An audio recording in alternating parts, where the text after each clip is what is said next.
আগামী জাতীয় সংসদ নির্বাচনের পর নিজের কাজে ফিরে যাবেন বলে জানিয়েছেন অন্তর্বর্তী সরকারের প্রধান উপদেষ্টা ডক্টর মোহাম্মদ ইউনূস। শুক্রবার ২০ ডিসেম্বর ব্রিটিশ সাময়িকী দ্য ইকোনমিস্টকে দেওয়া সাক্ষাৎকারে তিনি এমন মন্তব্য করেন। প্রতি বছরের মতো এবারও বর্ষসেরা দেশ নির্বাচন করেছে দ্য ইকোনমিস্ট। ২০২৪ সালের বর্ষসেরা দেশ হিসেবে এবার বাংলাদেশের নাম ঘোষণা করেছে আন্তর্জাতিক এই গণমাধ্যম। নির্বাচনের আয়োজনের পর ডক্টর মোহাম্মদ ইউনূসের পরিকল্পনা জানতে চান উপস্থাপক। জবাবে প্রধান উপদেষ্টা বলেন, আসলে আমার চাকরি কেড়ে নেওয়া হয়েছে, আমাকে জোর করে এ কাজে আনা হয়েছে। আমি আমার কাজ উপভোগ করছিলাম, এজন্য প্যারিসে ছিলাম। সেখান থেকে অন্য কিছু করার জন্য আমাকে টেনে আনা হয়েছে।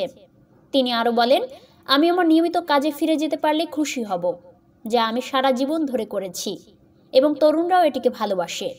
সুতরাং আমি আমার দলে বা কার্যক্রমে ফিরে যাব, যেটা আমি সারা বিশ্বে তৈরি করেছি। সাক্ষাৎকারে বর্তমান বাংলাদেশের পরিস্থিতি নিয়ে কথা হয়। জঙ্গিবাদের ঝুঁকি সংক্রান্ত এক প্রশ্নের জবাবে প্রধান উপদেষ্টা বলেন, বাংলাদেশে জঙ্গিবাদ মাথাচাড়া দেবে না, এটি আমি আশ্বস্ত করছি। তরুণরা ধর্মনিরপেক্ষ, তারা নতুন বাংলাদেশ গড়তে চায়। এই তরুণরা পুরো বিশ্ব পরিবর্তন করতে পারে। এটা শুধু এক দেশ বা আরেকটি দেশ পরিবর্তনের বিষয় না। বাংলাদেশ যা করছে এটি একটি উদাহরণ যে তরুণরা কত শক্তিশালী। আমাদের উচিত তাদের প্রতি মনোযোগ দেওয়া, বিশেষ করে তরুণীদের প্রতি। তারা বাংলাদেশের অভ্যুত্থানে গুরুত্বপূর্ণ ভূমিকা পালন করছে। আমাদের উচিত তরুণ তরুণীদের উপর মনোযোগ দেওয়া, যাতে করে তারা নিজেদের স্বপ্ন পূরণ করতে পারে। তাদের সুযোগ এসেছে, তারা সক্ষমতা রয়েছে।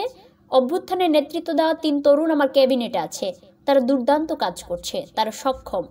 এই তরুণরা গত শতাব্দীর তরুণ নয়, তারা এই শতাব্দীর তরুণ। তারা অন্যদের মতোই সক্ষম।